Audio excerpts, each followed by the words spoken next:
cash is king. Avez-vous entendu ça? Vous avez déjà entendu ça, hein? Cash is king? Cash is king? Bullshit! Cash is bullshit! Mais non, je déchirerai pas le 100$. Par contre, on a vu les résultats cette semaine de décembre au Canada où on a eu un record d'inflation de 4,8%. Ceux qui suivent mon podcast Samedi Finance depuis quelques temps, j'en parle depuis octobre aux États-Unis. Ça a battu des records d'à peu près tout.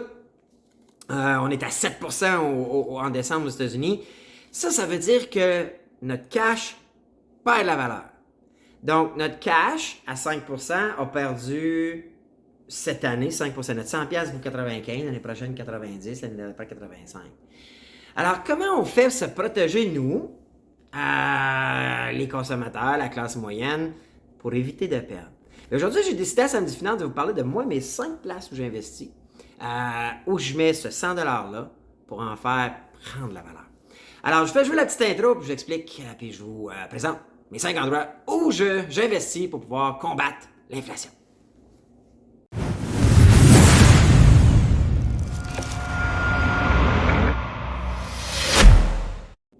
Hello la gang, Bruno, les vraies affaires zéro bullshit. J'espère que ça va bien. De retour au Canada, dans ma belle demeure. Il fait fret, hein? Il fait fret en maudit. Écoutez, puis ça m'amène à vous parler de notre annonceur aujourd'hui.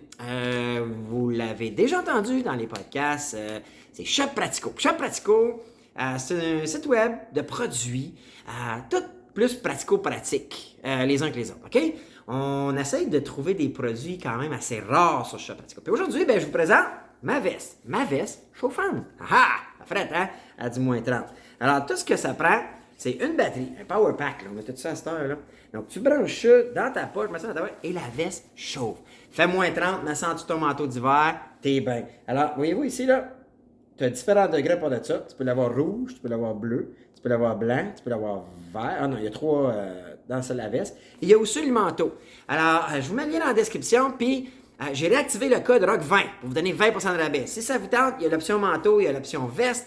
Allez-y, vous avez 20% de rabais, puis le transport est gratuit là, pour dépendamment de montant d'achat. Allez voir ça, c'est là, profitez-en. Puis si vous êtes comme moi frileux, la veste, là, moi, là, écoute, elle fait tout mon bien. J'ai comme plus jamais froid. Puis il y a le manteau, manche longue que jamais vous aimez. Puis petit tip, par exemple, vous savez, c'est fait en Chine, pas de bullshit. Prenez 2 fois le size. OK? Si vous portez du médium, prenez de l'extra large. À moins que moi, j'ai pris un 16 de plus parce que je planifie la mettre sous mes vêtements. Fait qu'exemple, moi, je suis un gars qui porte large habituellement. J'ai pris extra large, puis elle me convient parfait. Elle va faire sous mon manteau, je vais être capable de la mettre, puis je vais être toujours bien avec ça. Alors, c'était notre annonceur de la semaine, ou en fait du podcast, Shop Pratico, allez voir ça. Cool, avec le code ROCK20, profitez de 20% de rabais. Maintenant, trouvez ça cool, hein? Aujourd'hui, ce que j'aimerais, tout de suite, pause stop, likez la vidéo, gang. OK? Hey, on a eu une belle, super belle portée la semaine passée quand je questionne François Legault avec ses actions, puis il dit que je suis tout mêlé, puis tout ça. Plusieurs personnes ont liké la vidéo, ont partagé la vidéo. Écoutez, aujourd'hui, Samedi Finance, là, on va vraiment parler cash, puis je vous donne mes 5 trucs pour combattre l'inflation. Puis ça se passe là. Si vous avez un peu suivi, là, record d'inflation, 4,8%. Puis aujourd'hui, les 5 trucs que je vais vous donner, c'est des 5 trucs que moi, j'utilise pour vrai. Puis que ceux qui suivent le podcast depuis un an savent qu'il n'y a pas de bullshit site. C'est des choses que je fais vraiment. Alors, likez la vidéo. C'est bon pour l'algorithme. À la fin, partagez-la. Partagez-la dans vos familles, vos enfants, vos frères, vos soeurs, vos partners, vos amis. Parce que c'est des vrais trucs qui vont vous aider à faire optimiser la valeur de ce beau 100$-là. All right? Maintenant, on parle vraiment de l'inflation dernièrement. First of all, c'est quoi l'inflation? Il faut comprendre que l'inflation, c'est une mesure qui est qualifiée par un paquet de critères. À la base, si je veux résumer bien vite, là, c'est toutes sortes de biens de consommation que nous, la population, on consomme et qui est évalué en sachant, écoute, est-ce que ça a pris de la valeur ou pas de valeur? Naturellement, l'inflation, un pays veut ça. Okay? On veut qu'il y ait une inflation. Ce qu'on veut, c'est surtout la contrôler. Okay? Vous avez déjà entendu là, que des fois, l'indice du coût de la vie a augmenté de 3%. Habituellement, les gouvernements vont vouloir que ça se tienne entre 2 et 3. À 4,8, c'est pour ça que ça énerve un peu le monde. C'est presque le double de ce qu'on voudrait que ça soit. Aux États-Unis, avec le 7%, puis les États-Unis, c'est notre grand frère économique, si je peux dire. C'est lui qui achète le plus de nos biens, puis on ne veut pas que l'inflation aille trop vite parce que la population, avec les revenus qu'elle génère n'arrivent pas à suivre l'inflation. Donc, si toi, ta paye ou tes revenus ne suivent pas l'inflation, mais au bout de 5 ans, si tu as perdu 2% chaque année ou 3% chaque année, ou même comme aux États-Unis, du 4-5%, ça veut dire que dans 5 ans, tu es 25% moins capable d'acheter tes billets de consommation.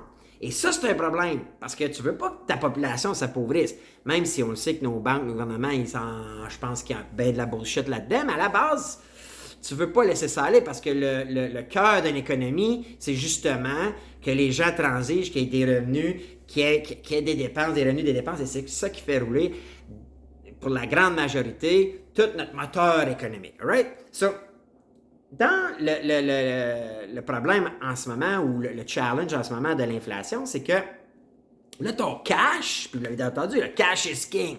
C'est pour ça que je dis, c'est de la bullshit, parce que là, ton cash perd trop de valeur à chaque année. Puis quand on parle de faire quoi avec ce 100$-là, ce qu'on serait en fait, ce que les gouvernements réalisent, c'est que où est-ce que vous mettez, vous là, pensez-y, là, on prend 2 minutes, là, vous là, mettons je vous donne 100$. Où est-ce que ça va aller pour la plupart d'entre vous en ce moment? Le premier 100$, je vous le donne. Mettons, là, je fais tirer 100$ à la fin du mois, je vous donne 100$. Qu'est-ce que vous avez fait avec? Amazon? Vous pouvez même dire, avez-vous acheté Amazon l'année passée? C'est sûr que vous avez acheté des billets de consommation en ligne. Sinon, vous êtes une exception. By the way, c'est correct, mais vous l'avez acheté peut-être des grands magasins, ou des magasins, ou locaux, peu importe, mais on a dépensé, pour la majorité d'entre nous, ce 100$-là. L'essence, puis l'alimentation, de mémoire, là, sur le taux d'inflation global, c'est ça qui a augmenté le plus. L'essence, de mémoire, c'est comme 30%. Ça veut dire que le même litre d'essence, l'année passée à la même date, le 1er janvier 2021, comparativement au 1er janvier 2022, a augmenté de 30%. On est-tu d'accord que l'essence, c'est une méchante grosse dépense qui a un temps de vie très, très, très mince, right? L'essence, pour vous autres, 100$ d'essence, pour certains d'entre vous autres, là, c'est peut-être, quoi, une semaine? Il y en a d'autres, c'est peut-être 2 semaines, là. Il y en a peut-être qui t'offrent un mois avec un plein d'essence à 100$, mais comprenez-vous que ce 100$-là, là, il vaut plus rien dans 2 semaines, une fois que tu as brûlé ça en essence. Alors, Netflix, vos cellulaires, Spotify, Google Music, toutes ces dépenses-là font que ce 100$-là ne vous appartient plus dans plus ou moins longtemps. Alors, nous, ce qu'on veut arriver à faire, puis là, en plus qu'il perd sa valeur par lui-même. Donc, vous voulez placer ce 100$-là, parce qu'à la base, les gens disaient, écoute, ceux qui sont pas pires économes, les autres, ils se disent, OK, moi, je ne dépenserai pas 100$-là, je vais le mettre à la banque. Et là, le fuck, si je peux me permettre, c'est que l'inflation qui va tellement trop haute en ce moment, ben, c'est que là, il perd de la valeur même à la banque. D'où l'expression cash is king pour moi et de la bullshit. C'est pour ça que ça m'amène à dire, c'est le cash flow qui est king pour moi. Alors, moi, à chaque fois que j'ai 100$, j'essaie de l'investir dans des actifs à cash flow. Fait qu'il faut que ce 100$-là déposant quelque part, idéalement, perde pas de valeur, ou en tout cas pas trop, et génère du nouveau cash flow à chaque fois. Alors, moi, j'ai 5 places où je place mon cash pour générer du cash flow. La première, je vais vous surprendre. Je sais que je vais en surprendre plusieurs. Parce que si on le quantifie, c'est plus dur à quantifier. Mais la première chose où je mets mon 100$, c'est dans moi-même, à chaque début d'année. Je vous en ai parlé. Depuis plusieurs années, j'achète des formations.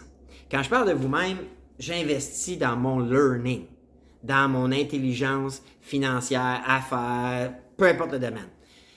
Dans le but d'être plus intelligent l'année d'après ou plus performant ou générer plus de cash flow. Puis, je vais vous le dire, ceux qui me connaissaient, l'année passée, j'ai investi dans Grant Cardone. Vous vous rappelez, je vous avais dit que il y a 2 ans, j'étais allé à son show 10X à Las Vegas. J'avais été flabbergasté par... Il avait vendu un mentoring programme, un programme mentorat. Ça coûtait 25 000 balles. 25 000 balles!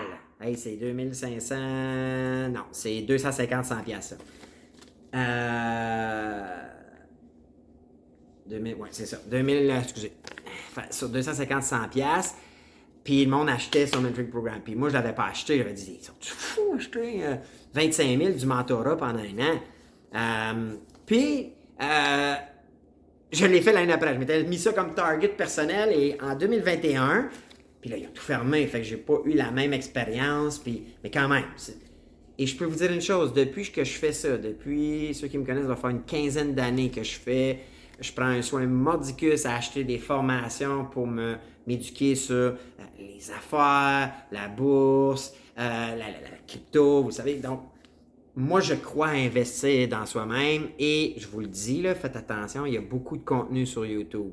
Les contenus comme Samedi Finance, je pense pas qu'il y en a une tonne parce qu'il y en a beaucoup que c'est de la pub pour vous vendre la formation. Mais quand vous suivez quelqu'un, vous le croyez, vous pensez que c'est convaincant, vous achetez sa formation, assurez-vous l'année d'après de calculer le retour sur investissement. Alors moi, je peux vous confirmer que quand j'ai acheté Grant Cardone l'année passée, un an plus tard, cette année, je ne l'ai pas racheté. Pourquoi? Parce que j'ai acquis le knowledge que je voulais aller chercher. Mais je peux vous dire une chose. J'ai fait plus d'argent que j'ai jamais fait. Plus d'argent que l'année d'avant, plus d'argent que l'année d'avant, plus d'argent que l'année d'avant. Et c'est un cumulatif de mes formations. Alors, je vous le dis, je vous le investissez dans vous-même, dans votre learning. Je dis souvent, passez 1 heure par jour en learning, à apprendre des nouvelles connaissances. Là, je vous dis, investissez. Trouvez-vous un mentor, un coach. Puis je vous le dis là, ceux qui s'intéressent, je suis en train de bâtir un programme. Moi, j'utilise un système qui s'appelle Masterplan depuis des années et je suis en train de bâtir un programme où ça ne coûtera jamais 25 000. Je ne suis pas Grant Cardone. Mais je vais encadrer. Puis vous autres, m'avoir un deal irrésistible pour tous les abonnés de le podcast Les vraies affaires zéro bullshit. Mais je vous dis, je vais vous aider à comprendre un peu la finance. Ça, c'est ma première place où je vous dis que vous devriez investir votre premier 100$ de l'année. Un premier 100$. Moi, cette année, je vous dis, j'ai acheté une formation qui est une formation pour les PDG, les CEO aux États-Unis. Donc, c'est un regroupement, OK, qui s'appelle Operating System 5, whatever. Là, ça va m'apprendre, m'éduquer à, bâtir bien des business, avoir un bon plan pour mes entreprises, mais aussi d'automatiser tout le processus et de les scaler, les business. Alors, les faire progresser constamment. Ça m'a coûté à peu près 5 000 US et j'ai investi cette année encore pour pouvoir aller chercher ce knowledge-là. Je vais suivre cette formation-là. J'ai le programme de mentorat encadré. J'ai accès à des gens qui se sont rendus où je veux me rendre. Et puis, regarde, les vraies affaires zéro bullshit, mon objectif est de bâtir une business de 100 millions. OK? C'est ça l'objectif d'acheter cette formation-là. Eux autres, ce qui nous promettent ou ils nous promettent de nous donner le contenu et la recette pour pouvoir bâtir une business de 100 millions. Vous savez, je suis en affaires depuis que j'ai 20 ans.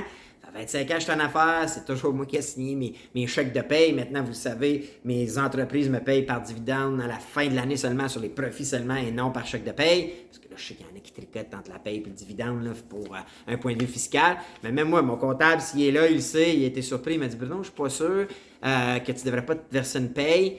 Moi, j'ai choisi de ne pas me verser de paye parce que je veux me pousser à toujours performer. Parce qu'à la fin de l'année, avec mes business, il faut que ça ait généré des profits, sinon, je ne pourrais pas me verser un dividende. Alors, la première chose, investir dans vous-même. La deuxième chose, je suis obligé de vous dire que la deuxième place où j'investis le plus, c'est les affaires. Encore cette année, je vous ai parlé que je viens de signer 2 nouveaux partenariats. J'ai l'objectif de signer des partenariats. Je ne veux pas nécessairement partir des business seul. Je suis un gars d'équipe. Je crois en la force d'une équipe. Donc, j'ai choisi de bâtir des partenariats plutôt que des nouvelles business. Alors, je veux créer une nouvelle entreprise ou un nouveau partenariat à chaque trimestre de 2022. Donc, je vous l'annonce tout de suite. À la fin de l'année, mon dernier trimestre de 2021, c'était mon partenariat avec Faneuf & Donaki. Alors, je suis maintenant partenaire dans le projet avec eux autres. Et je vous annonce, en fait, moi, je vais vous l'annoncer, là, mais je viens de signer un partenariat avec une personne dans le domaine de la construction. Alors, je vais avoir une entreprise où est-ce qu'on va avoir des développements en la construction. Et moi, c'est mon target de vie. Alors, la deuxième place où vous devriez investir, c'est en affaires, OK? Vous devriez même si vous êtes fonctionnaire, même si vous êtes salarié, vous devriez passer vos samedis, vos soirées, vos dimanches à builder une entreprise. Pourquoi? Parce que ça a plein d'avantages. Autant au niveau fiscal, autant où la possibilité de revenus. Et c'est surtout que un jour, en bâtissant une bonne business, c'est que vous n'échangerez plus votre temps. Oui, on travaille dans un business, là, mais à la base, à un moment donné, la business est supposée arriver à un stade où elle est capable de générer des revenus. Donc, l'actif à cash flow, sans nécessairement que vous soyez là 100% du temps. Puis le but un jour, c'est de dire, OK, j'ai investi tout le temps du temps dans ma business pour la faire grossir, pour la faire prendre de l'expansion. Donc, plus de revenus pour le temps que j'ai investi. Et un jour, le modèle est que la business génère des revenus par elle-même. Right? C'est ça le but. Alors, la deuxième place, devriez toujours... Puis souvent, ça va être en l'étape 1, investir dans le learning sur comment développer une entreprise. Puis ça aussi, by the way, je suis en train de bâtir une formation, en fait, du coaching pour vous aider à vous lancer en affaires. OK? Il y a plein de façons de faire, il y a plein de modèles. Puis souvent, ça commence par vos passions. Et même moi, je suis rendu à l'étape où je suis en train de vérifier les dépenses que je ne suis pas capable de déduire dans la vie. Puis de dire, écoute, comment je peux pas partir une business dans ce domaine-là qui va me permettre de déduire ces dépenses-là? OK? Je vous le dis, là. Il n'y a pas de bullshit ici, là. J'aime voyager, je mets de la grosse argent dans les voyages, puis là, si on est pour être capable de voyager, il y a des chances un jour que je crée un blog sur les voyages.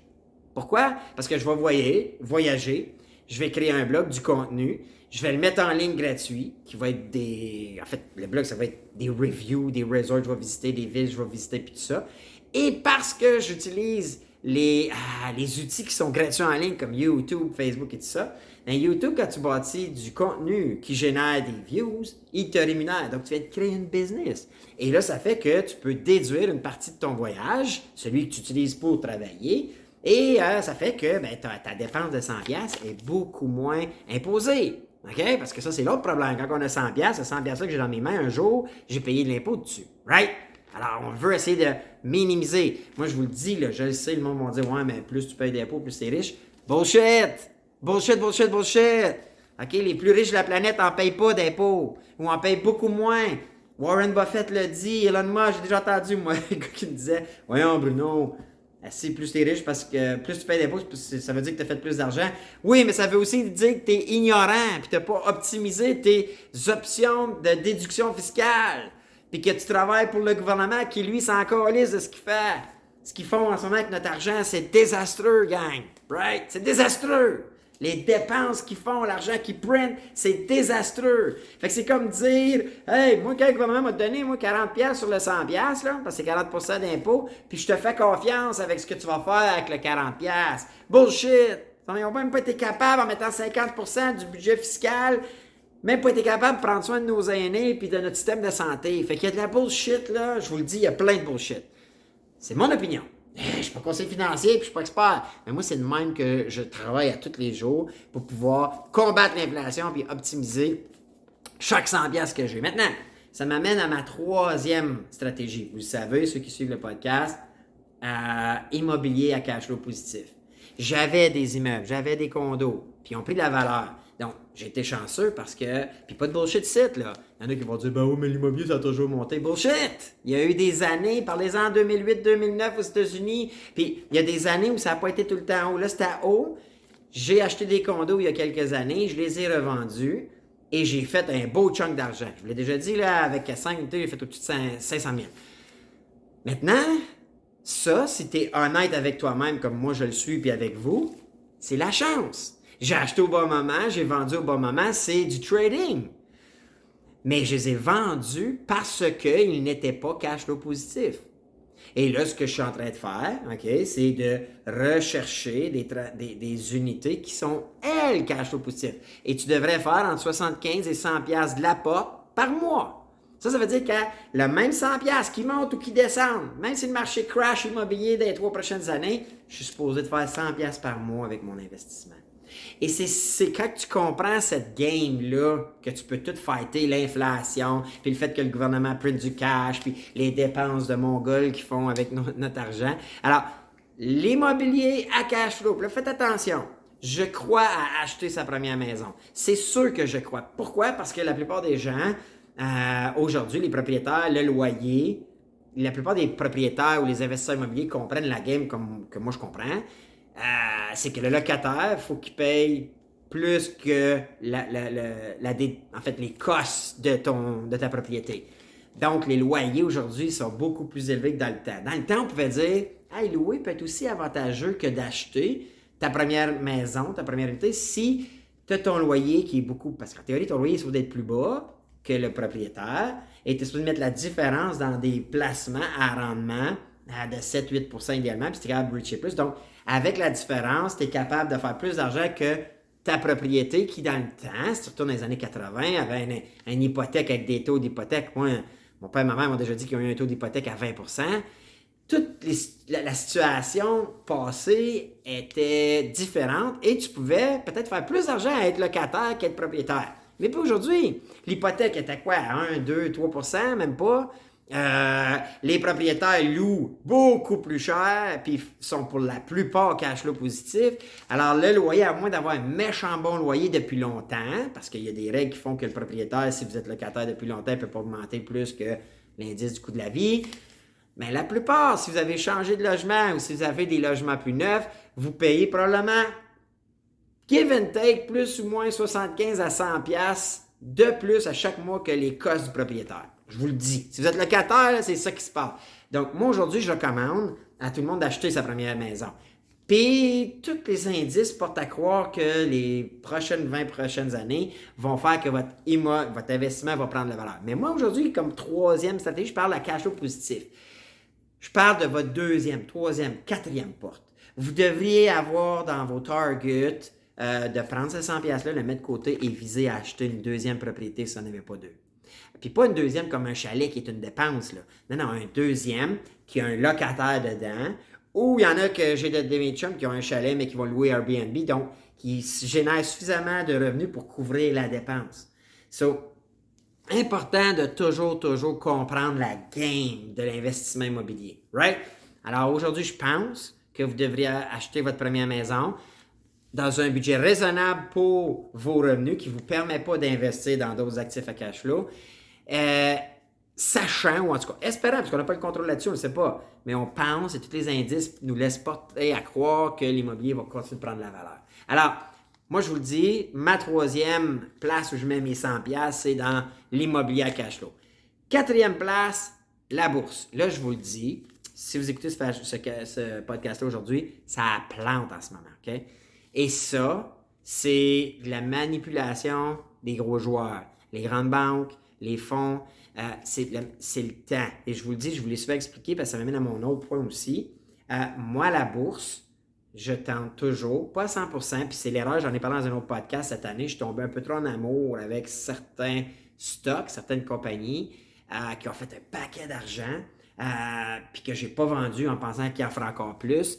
J'ai été nono cette année. Les vraies affaires, zéro bullshit, là, il n'y a pas de bullshit avec vous autres. J'ai été nono cette année.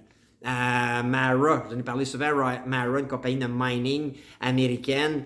Écoute, ils ont des résultats extraordinaires, mais là, parce que là, les big shots de Wall Street puis les grosses banques ont décidé de bouder le domaine technologique.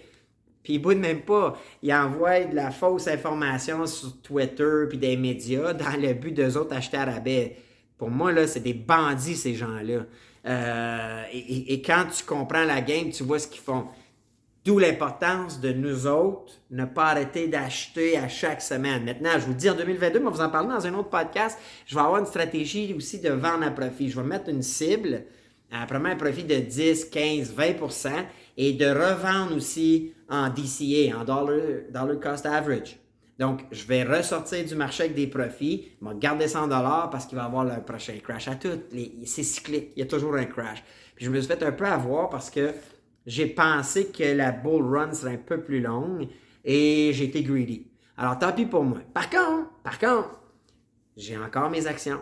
Moi, mes actions que j'ai, là, les compagnies Mara, là, je vous le dis, là, ça va être des profits fou raides d'ici 2028. Alors, comme je vous dis, moi, je suis un investisseur qui voit à long terme. Je suis même pas inquiet. La seule chose, c'est que j'ai acheté Mara à quoi, 12$ dans les premiers temps, puis j'en ai acheté à 16$. Là, il est à 20$. Vous allez dire, ouais, brut, à 30$, c'est bon, ouais, mais il est déjà monté jusqu'à 80$. So, à 80$, j'aurais dû commencer, ou même à 60$, en vendre peut-être 10%, à 70$, en vendre 10%, pour avoir le cash, en vendre 80$, à 80$ à un autre 10, 20, 30%. Là, j'aurais peut-être 50% de cash, puis 50% de Mara. J'aurais pris mon profit, c'est ça que tu appelles le take profit. Là, avec le crash qu'il y a actuellement, là, je suis en train de le racheter en DCA pour quand il va remonter. Moi, je fais mes études comme il faut sur la compagnie. Je sais que c'est une bonne compagnie, j'y crois, j'en parle. Je ne suis pas conseiller financier. Si vous voulez vous intéresser par Mara, allez voir c'est quoi la compagnie. Mais moi, les compagnies comme Square, Mara, je crois à ça. C'est la technologie, je suis là-dedans. Je sais que c'est le futur. Je sais le web ne disparaîtra plus. La crypto-monnaie ne disparaîtra plus. Alors, moi, j'y crois. Par contre, j'ai une grosse partie de mon portefeuille qui est investi dans des actions à dividendes. Donc ça veut dire que j'achète des actions, 100$ d'actions, puis elle, qu'elle monte, qu'elle descende, qu'elle fasse ce qu'elle veut, à chaque mois, elle me verse un dividende. Il pourrait arriver que cette compagnie-là décide d'arrêter de verser des dividendes. Mais j'ai investi dans des actions que ça fait des vingtaines d'années qui donnent des dividendes. J'en ai déjà parlé, mais Power Corporated, une compagnie que je connais, une compagnie du Québec, ça appartient à la famille Desmarais, ça fait des années qu'ils sont parmi les plus riches au Québec. Si on parle de Great Investors, on parle de London Life, on parle de Great West, on parle des grosses compagnies d'assurance qui font de l'argent depuis des années, qui versent un dividende depuis des années. Moi, j'ai confiance. Alors, moi, Power Corporated, c'est une compagnie dans laquelle j'ai mis des sous. Alors, et à chaque mois qui passe, chaque trimestre, eux autres, dans leur cas, ils me versent un dividende, peu importe ce qui arrive à l'action. Fait que moi, j'ai dit, ce cash-là, ce 100$-là, je suis sûr de générer tout le temps de l'argent. Puis, hey, je l'ai pogné à un moment donné, je pense qu'elle était au niveau qu'elle était, à 30$, quelque chose comme ça. Je pense que ça me donne 9% de dividendes et il augmente les dividendes à chaque année. Alors, comprenez-vous que je génère avec mon 100$ un cash flow. Et ça m'amène à ma 5e industrie ou modèle économique ou véhicule économique d'investissement que j'utilise, c'est la crypto et le stacking. Et ça aussi, ça fluctue. La crypto, là, ça plante en ce moment. Hein, le Bitcoin plante. Pensez pas que c'est mort. C'est de la bullshit. C'est que là, les gros joueurs, les grosses banques américaines rentrent dans le marché. Est-ce qu'on s'attendait un peu plus tard en 2022? Moi, en ce moment, je pense que c'est en train de rentrer dans le marché. Et là, watchez bien ça, là, vers, là, dans pas long à part de ça. Là. Probablement, là, deuxième trimestre, troisième trimestre 2022, là, on va apprendre que BlackRock, JP Morgan, le ETF va avoir été approuvé par la SEC aux États-Unis, puis là, le monde va tout avoir acheté. Les big shots, là, ils manipulent l'information. Comment il s'appelle? Bill Ackman, je pense. Lui, en 2020, il avait prédit, hey, tout va crasher, puis ils vont tout fermer, puis investissez pas dans les hôtels, ça va tout crasher, parce que la pandémie, on n'a pas le vaccin, puis tout ça. Puis ce qu'on avait su, ça c'était il cale des tweets là, de mémoire, là, février ou mars 2020, puis on apprend en mars ou avril, 1 ou 2 mois après, qu'il a investi 2 milliards chez Hilton. Puis Hilton a fait boom. Parce qu'ils prédisaient n'importe quoi, puis là, tout le monde a peur. En ce moment, c'est ce qu'ils font avec nous autres. Ils nous manipulent. Alors, moi, de côté, vous le savez, mon plan, c'est 2028, être millionnaire de la crypto. Alors, j'investis à toutes les semaines. Hein? C'est samedi aujourd'hui, là, moi, c'est le dimanche. Je vais mettre un autre 1000$. Donc, je vais acheter des cryptos à rabais. Je vais les stacker dans des plateformes comme Binance. Je mets les liens sous cette vidéo-là. Et ce que ça va faire, c'est que peu importe ce que ma crypto fait, parce que là, en ce moment, elle baisse, ben, elle me verse d'autres cryptos tout le temps. Fait que j'ai de la nouvelle crypto à rabais. Et moi, je crois qu'en 2028, on va être ailleurs. Pourquoi? Parce que c'est le dernier halving du Bitcoin. Et là, toutes les compagnies sont en train d'investir. Vous avez peut-être entendu le Web 3.0, le DeFi, le Metaverse, les NFT. Toutes les compagnies, Disney s'en va là-dedans, Nike s'en va là-dedans, les athlètes, les gens qui ont le plus d'influence sur la planète s'en vont là-dedans. En ce moment, si ça baisse, c'est pas parce que t'es en train de mourir, c'est parce que les gros joueurs entrent et ils ont la possibilité ou l'influence pour influencer le marché, faire baisser et acheter à rabais. Alors, c'est ça. Ben, c'est ça mes 5 places où j'arrive à combattre l'inflation. Puis je vous dis, ces 5 investissements-là que je fais depuis des années maintenant m'ont toujours fait progresser. D'une année à l'autre, j'ai toujours plus de valeur que d'avoir gardé cet argent-là, ce 100$-là dans mon compte. Peu importe lequel vous choisissez de ces 5-là, investir en vous-même et la formation, investir dans les affaires, investir dans l'immobilier à cash flow, investir dans la bourse ou la crypto, dans ces 5 sphères-là, j'ai toujours progressé. OK? Et je vous le dis là, puis je vais être honnête avec vous autres. La bourse, cette année, j'ai pas progressé. Je suis même un peu en bas, même. À date, ce que j'ai de plus, par exemple, c'est que j'ai plus d'actions. J'ai plus d'actions qu'à la même date l'année passée. Oui, l'action, elle a planté parce que là, il y a une manipulation de marché, mais c'est cyclique et ça va remonter. Alors, quand ça va remonter, si je vais donner des chiffres bien simples, si Power Corporate, j'ai acheté 100 actions, puis c'était 10% annuel de dividendes, bien là, cette année, j'ai 110 actions. Fait que oui, elle vaut plus 30$, l'action de Power Corporate, elle vaut 25$. Fait que j'ai perdu de l'argent cette année si je vends tout de suite. Mais j'ai 110 actions au lieu de 100. Et moi, je sais, non, je ne peux pas savoir. Je crois que ça va monter. Et depuis le début de la vie de cette compagnie-là, ça a toujours monté. Alors, c'est ça que j'avais le goût de vous dire aujourd'hui. J'avais le goût de parler de ça par rapport à l'inflation. J'ai entendu là, des articles là, à TVA. Ils parlent « Oh, c'est pas si grave. Oh, c'est grave. » Là, ils ont toutes des opinions. Là, c'est supposé expert, mais il n'y a jamais une fois où j'ai entendu une entrevue. Même Pierre-Yves McSween, j'ai entendu. Là, lui, là, il écoute, il connaît ça. Il n'y a jamais une fois qu'il a donné des trucs pour monsieur tout le monde. Pour nous autres, là. Ce qu'on fait, nous autres, on entend ça, inflation. Eh oui, si vous avez 100$ dans votre compte en banque, ben, il a perdu 5% l'année passée. Ouais. Parce que ce qu'on consomme le plus, c'est des dépenses. Si vous commencez à prendre ce premier 100$-là, puis vous coupez dans vos dépenses, puis vous mettez 100$-là dans des actifs à cash flow, je vous garantis que c'est comme ça que les riches font et c'est comme ça que vous allez changer votre vie. Je vous le recommande, mon conseil financier. Mais écoute, moi, c'est ce que je fais, ça me réussit, puis je le partage avec vous. Alors, l'indice, on va aller pour l'indice. On va utiliser aujourd'hui l'indice, on va dire inflation ou non, on va dire cash flow. Pourquoi? Parce que j'aime ça, cash flow. Puis inflation, c'est comme négatif. Alors, l'indice du cash flow. Puis, écoutez, moi, je vous reviens avec cette semaine, avec un autre podcast. J'ai encore des questions là, pour lui, le go. Là, ça, puis, toutes sortes d'affaires, je fais des lectures scapotées. Mais écoutez, sur ça, je vous dis bon samedi. Puis moi, je vous reviens pour un autre podcast cette semaine. Les vraies affaires, zéro bullshit. Ciao, la gang.